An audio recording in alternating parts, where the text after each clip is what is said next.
Greetings, ladies and gentlemen, and welcome to this latest edition of Tales from Outer Space, where I take stories from across the internet and read them for your entertainment. This particular story is called Don't Insult Their Ships, written by XR171. Incident Report, Space Station Yavok Sector 171, Neutral Space, 3.14.15, Standard Interstellar Date. At approximately 25:05 station time, at Lars Crash Landing Intoxicant Station, a group of Terrans from the TRS Dauntless entered. They immediately began to exhaust the station's supplies of ethanol. Bothered by this, a maintenance crew, Shop 31 Delta Shift, began to suggest that Terrans were simply shaped rather than evolved primates. This was met with a chorus of laughter, what can only be described as monkey sounds, and offers to buy the maintenance crew their next round of drinks. This only infuriated the crew, who then began to suggest that the Terrans were the least attractive race that they had ever encountered.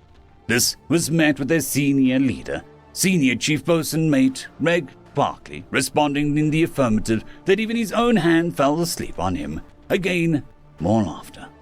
Not knowing that they weren't welcomed by the local customers, the Terrans then began to start conversations with the maintenance crew and was spurned at each chance. At approximately 26:32 station time, another crew from the Dauntless arrived. This crew from the engineering department led by Master Chief Sonia McRoge. They joined their fellow Terrans, who had informed them that the local hate us cause they ain't us. Master Chief McRoge then offered to buy an entire bar their next drink.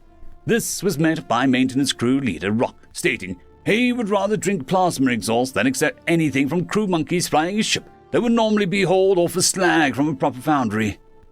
At station time 26:47, Terrans suddenly put their drinks down and stood up.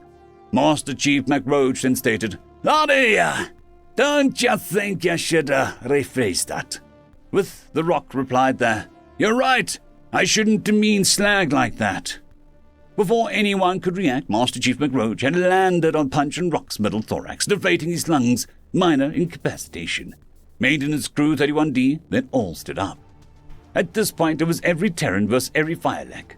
Terrans were able to use a very high grav world strength and Deathworld constitution to great effect by picking up most Firelek and simply throwing them into the corridor. Most Firelek, under the influence of ethanol's numbing effects, had their own natural stimulant hormones when back inside. They attempted to surround and isolate individual Terrans, which almost began to work, until Senior Chief Barkley yelled, "Phalanx!" At which point the Terrans lined up with their backs to the rear wall. Fortunately, the establishment owner had already initiated the furniture lockdown, preventing anything from being used as a shield, spear, or missile. The Terrans lined up shoulder to shoulder and began to methodically push, punch, and throw every foiler into the corridor. As the last one was thrown out, station security, alongside ship security, shore patrol, arrived and began to coordinate taking the two groups into custody. Incident ended at 00:02 station time.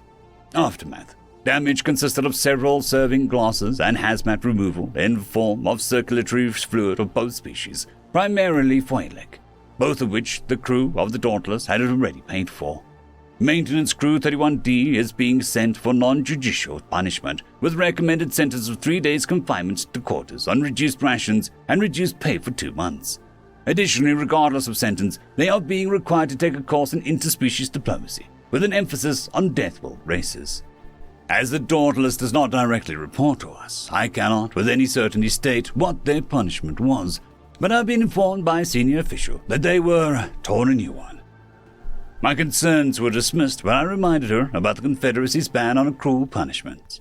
Nevertheless, those crew members have not boarded the station since then. Recommendations. Fortunately, station security has been able to handle the Firelek crew members with ease, but I doubt they could have handled the Terrans had they chose to resist. I recommend that we hire a contingent of them for security. After checking with head of security on Station Kavok, they stated that 42% decrease in violence after they did this. It is also recommended that insulting Terran ships be added to the list of banned conversation topics when one of the ships is in port. Final recommendation.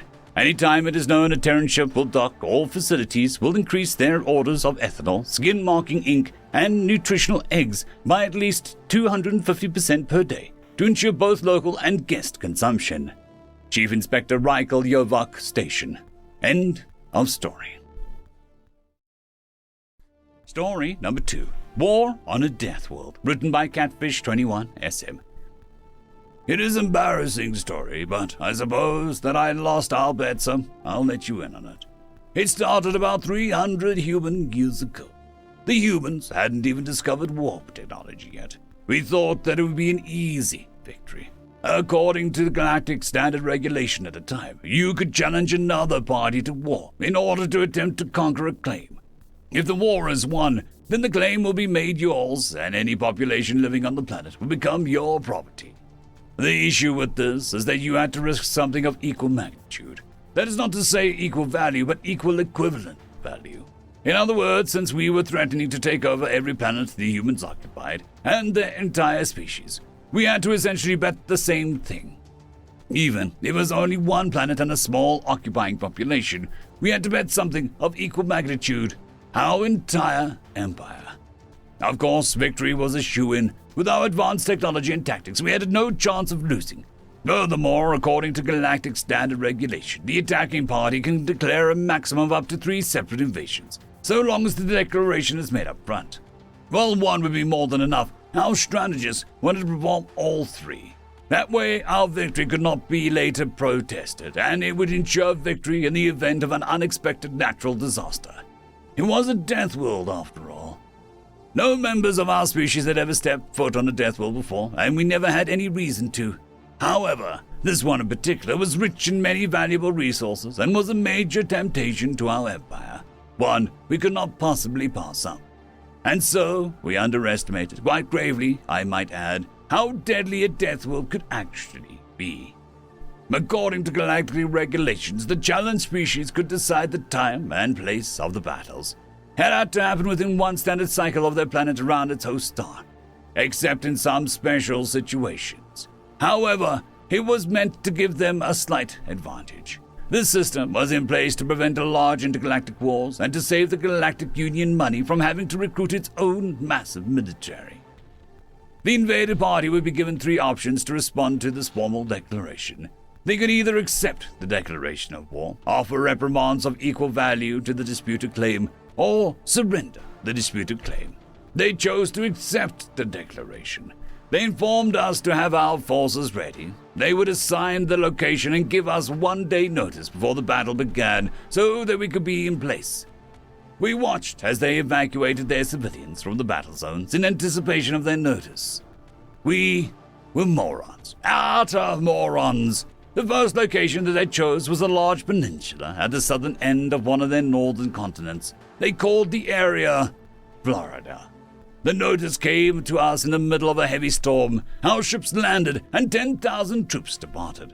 We had to hold the area for 24 hours to declare victory. We thought that it would be an easy victory, especially considering that there was not a single human present.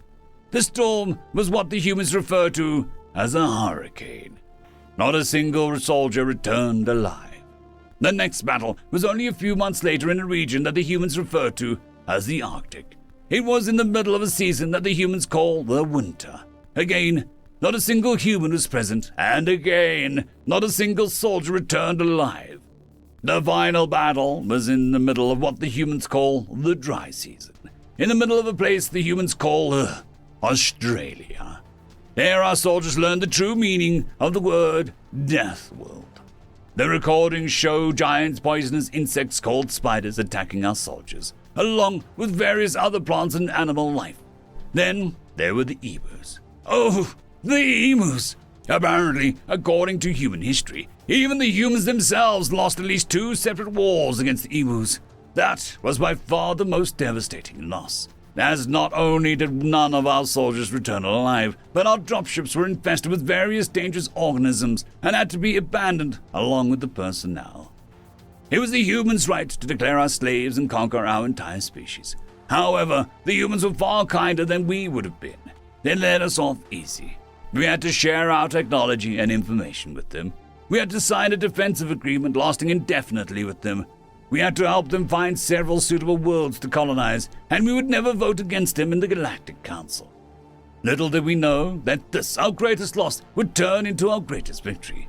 This led to our species forming a close bond with the humans, and over time, we became their best trading partner and their closest ally. You ask how we gained the second most powerful position in the galaxy. It was because we, like morons, made the decision to send more than 30,000 lives to their deaths on a Deathworld, and returned gained the greatest ally anyone could ever imagine. End of story.